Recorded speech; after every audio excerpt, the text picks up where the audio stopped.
नाम का अर्थ होता है ध्रुव एक व्यक्ति का नाम है और पाख्यानम माने उसकी ख्याति यानी यादगारी, समझे ना जी।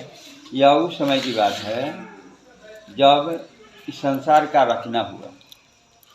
तो रचना हुआ, हिंदू धर्म वाले कहते हैं कि संसार का सबसे पहला पुरुष मनु थे और स्त्री शत्रुपा थी।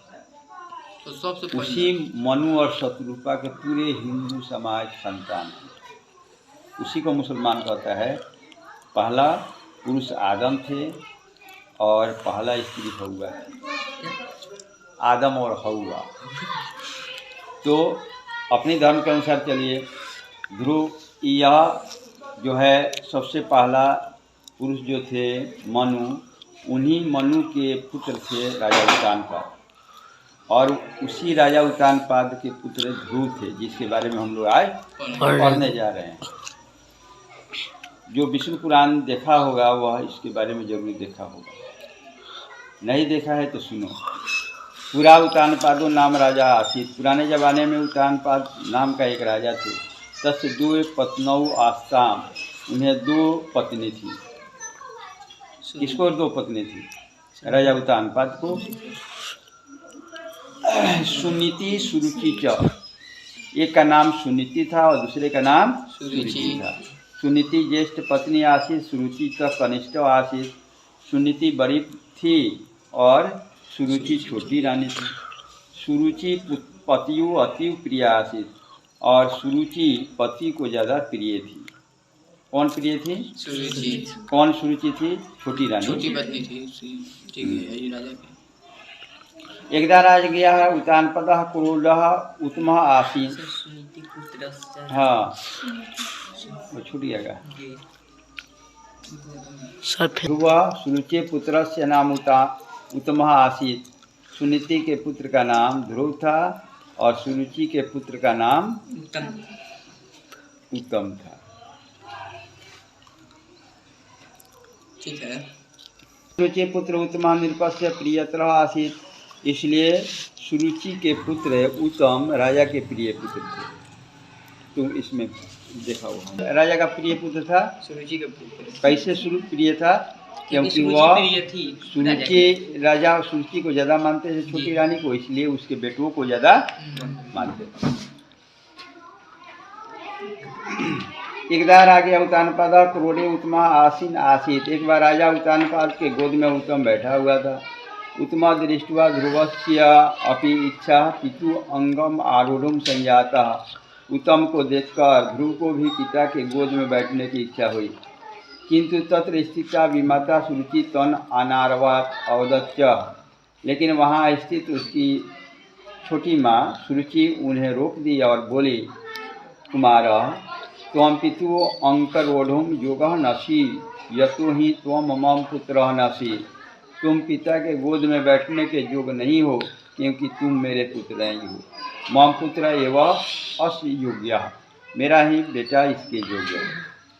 माने छोटी रानी जो थी, छोटी रानी का बेटा उत्तम राजा के गोद में बैठा था। बड़ी रानी का बेटा ध्रुव चाहा कि पिताजी के गोद में बैठ जाए, लेकिन वहाँ उसकी छोटी माँ बैठी थी। वह कहती है कि नहीं, तुम नहीं पिता के गोद में बैठेगा क्योंकि तुम मेरा बेटा नहीं है, मेरा ही बेटा इसके योग्य है। नहीं, विमाता अनादरित ध्रुव दुखित अभवत। अपने माता के द्वारा अनादरित करने से ध्रुव दुखित हो गया। असौ सो मातु सुनीति समीपम अगच्छत, वह अपने माता सुनीति के पास गया। तम दुखिता दृष्टवा सुनीति दुखस्य कारणम अपृच्छत, उसे दुखित देखकर सुनीति दुख का कारण पूछी। मैंने सुनीति अपने बेटा के दुखी होने का कारण पूछी, क्यों दुखी है। ऐसा आम बात होता है, अगर एक लड़का किसी के घर में अगर 2-3 गो बच्चा है तो एक गोरा बैठे रहेगा ना गोद में, तो दूसर को तीसर को चाहेगा कि हम बढ़ी जाए। होता है कि नहीं? देखिए हो, उसी तरह हुआ होगा। ध्रुव सर्ववृत्तांतम अकथयत, ध्रुव ने सभी कहानी को सुनाया। किससे? अपने माता सुनीति से। पुत्रस्य वचनम श्रुत्वा सुनीति अवदत्, पुत्र के बात को सुनकर सुनीति कहती है, पुत्र तो विमाता सत्यम वदति, हे पुत्र तुम्हारी छोटी माँ सत्य बोलती है, तथापि दुखिता माँ भव, उसके बाद भी दुखी मत हो। तपसा पितु अंक लभस्य, तपस्या करके पिता का अंग गोद ले लो। उसकी माँ कहती है तपस्या करके गोद ले लो। नहीं, ये अपनी आज की औरत रही तो झूठा झूठी पीटा पीटी सब हुई ना, लेकिन वह कैसी थी, कहती है कि नहीं वह सही बोल रही है तुम्हारी माँ, तुम पिता का गोद तपस्या करके ले लो। वनम गच्छा, वन में चले जाओ। भगवत वत्सला भगवंत सेवस्य इति, भगवान जो भक्त वत्सल हैं उनकी सेवा के लिए। फिर वह ध्रुव कहते हैं, अम्बा भगवत वत्सला भगवंत सेविष्यो अभीष्टम च प्राप्स्यामि इति उक्त्वा मातरम प्रणम्य च 5 वर्षीय बालका ध्रुवो तपोवनम अगच्छत्। वह कहता है ध्रुव अपने माता से कि अम्मा, भक्त वत्सल भगवान की सेवा करने से क्या यह मिल जाएगा? और इतना कहने के बाद अपने माताजी को प्रणाम करके वह 5 वर्षीय बालक तपोवन की ओर चल जाता है तपस्या करने। गीता में संक्षिप्त बताया है ना, लेकिन वही विष्णु पुराण बताता है कि उसकी माँ तो कह दी कि हाँ भगवान वत्सल विष्णु भगवान का तपस्या करेगा तो पिता का गोद मिल जाएगा, लेकिन ये सुनीति सो गई और ध्रुव भी सो गया। सोए हुई माता को छोड़कर ध्रुव रात में ही चुपके से भाग गया और जाते समय सोए हुई माता को प्रणाम करता है और कहता है, माँ तुम दुखी मत न होना, मैं फिर भगवान को खुश करके चला आऊँगा, तुम रोना भी नहीं, मैं सब जरूर आ जाऊँगा। प्रणाम करने के बाद में यह कहकर चला जाता है। राजा का पुत्र था, जब राजमहल से रात्रि में जाता है तो चोर डकैत जंगल के रास्ते से जा रहा था, चोर डकैत का नज़र पड़ा, वह कहा पकड़ लिया उसको। तो कहता है तुम लोग कौन हो, भगवान विष्णु को जानते हो? तो सब कहा कि हाँ हाँ हाँ, यह सब सामान दे दो, जितना जेवर थोर फाना था, राजकुमार था उसका निकाल लिया, कपड़वा सब निकाल लिया, ले जाके पहाड़ पर से गिरा दिया। कुछ उसमें डाकू था, कह रहा था कि नहीं नहीं छोड़ दो, इसको बालक है। कोई कह रहा था ना ये लग रहा है कि राजा का बेटा है, जाकर कह देगा तो हम लोग को पकड़वा देगा। इस तरह बाद में उसको सब आभूषण और वस्त्र छीनने के बाद में पहाड़ से ढकेल देता है। फिर भी उसकी स्थिति को देखते हुए लक्ष्मी जी विष्णु भगवान को कहती है, देखिए पुत्र को वह अत्याचार हो रहा है। भगवान विष्णु उसको पहाड़ से ही गिरते समय में रोक लेते हैं और उसको छोड़ देते हैं। बाद में वह फिर आगे बढ़ने लगता है, बढ़ते बढ़ते जंगल में चला जाता है। बहुत आगे है बात है, चलो इसमें से देखा जाए। कहाँ गया? अब यह तपोवन की ओर चल देता है। मार्गे देवर्षि नारद तम अपृच्छत, रास्ते में नारद मुनि आ जाते हैं और पूछते हैं, वत्स त्वम पुत्र की मर्था गच्छति, हे वत्स तुम क्यों और किस लिए जाते हो? ध्रुव कहता है, भगवान तपसा भगवंत तुषितुम वनम गच्छामि, हे भगवान तपस्या करके भगवान को खुश करने के लिए मैं वन में जाता हूँ। अहम ऐश्वर्यम राज सुखानी व न अविष्यामि, मुझे यह सुख और राज की इच्छा नहीं है। अहम पितु अंकम इच्छामि, मैं पिता का गोद चाहता हूँ। कृपया तपो मार्गः उपदिशतु भवान, कृपया करके आप तपस्या का रास्ता बतलाइए, तपस्या करने के लिए उपदेश दीजिए। ध्रुव दृढ़ निश्चय दृष्टवा महर्षि नारद अवदत्, ध्रुव के कठिन निश्चय को देखते हुए महर्षि नारद जी बोलते हैं, वत्स यमुना तट स्थित मधुसंग वनम गच्छ, हे वत्स तुम यमुना नदी के किनारे स्थित मधुबन में चले जाओ। तत्र वासुदेवम आराध्य, और वहाँ वासुदेव का यानी भगवान विष्णु का आराधना करो। हरि यव तम मनोरथम पुरिष्यति, भगवान विष्णु तुम्हारे मन की इच्छा को पूरा करेंगे। इति युक्ता नारद ततो अगच्छत। इतना कहने के बाद नारद मुनि वहाँ से चले गए। अथ ध्रुव मधुकाना प्राप्य विष्णु ध्यातुम आराधवान। इस प्रकार ध्रुव मधुबन में जाकर विष्णु भगवान का ध्यान लगाने लगा। प्रथम तो अनेक देवा इंद्रेण सह तस्य ध्यान भंगम कर्तु प्रयासम कुर्वान।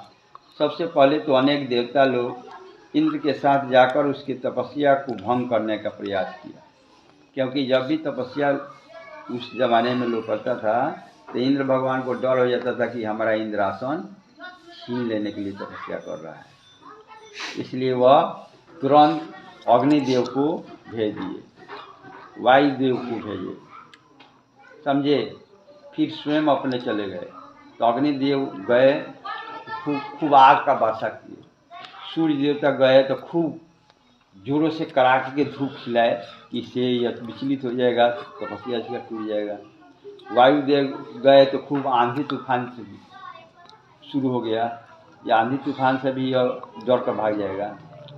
नहीं कुछ हुआ तो इंद्र देवता गए, वर्षा कराने लगे। वर्षा से भी उसका प्रभाव नहीं पड़ा। तो अब देखो क्या होता है।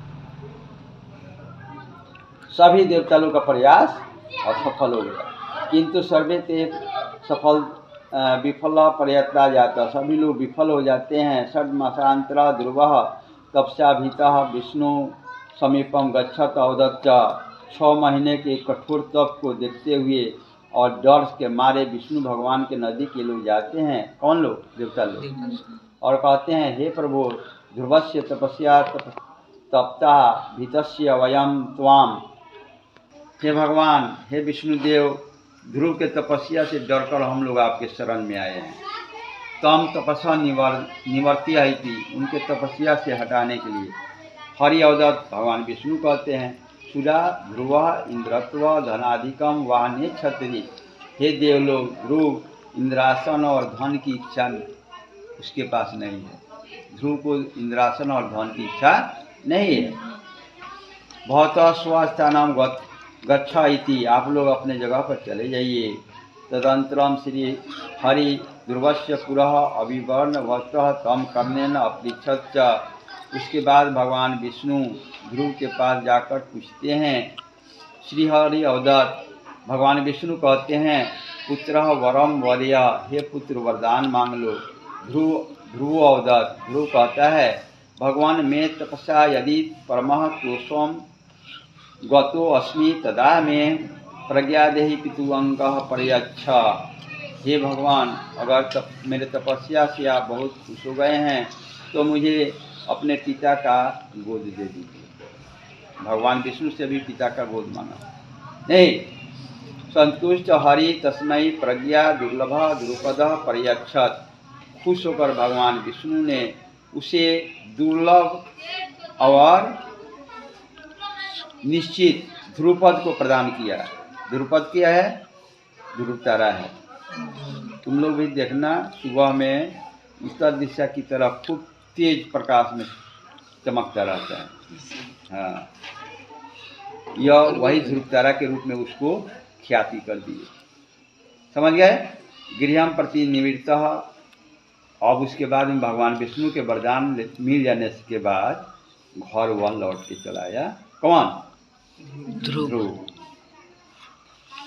ध्रुव प्रति पितु उतानपादस्य विमाता सुरुचि च चित्ते निर्मल अभवताम। घर जब लौट कर आया तो उसके पिता उतानपाद का और माता सुरुचि का मन अब उसके प्रति निर्मल हो गया। इतना कठोर नहीं था जितना पहले था। नहीं, अगर दयालु रहती तो बैठने देती नहीं। कहाँ बैठने देती? उसके पिता की गोद में। इदथम पंचवर्षीयो अपि बालक ध्रुव प्रसादात ध्रुव भागवत प्रसादात अचलम उच्च आस्थानम ध्रुपद प्राप्नोत। इस प्रकार वह 5 वर्षीय बालक ध्रुव भगवान की कृपा से अचल और उच्चतम ध्रुपद को प्राप्त किया। वह ध्रुव क्या प्राप्त किया? भगवान विष्णु की कृपा से अचल, जो चलता नहीं है, और दुर्लभ, जो मिलने वाला नहीं है, वैसे अचल और दुर्लभ ध्रुपद को प्राप्त किया। समझ गए? अब कहता है यह श्लोक देन मानसा कार्यान किंचित वा नरो वरति कठोर तपसा सिद्धि लभते नात्र संशय। यानी दृढ़ मन से जो काम सोचकर मनुष्य करता है वह कठोर से कठोर काम को सफल हो जाने में कोई शंका नहीं होता है। समझ गए? मैंने कितनों कठिन से कठिन काम है, अगर मन खूब लगाकर सोच विचार के मन लगाकर अगर किया जाए तो सफल हो जाएगा, इसमें कोई चिंता नहीं, कोई शंका नहीं है, हैं? समझ गए ना?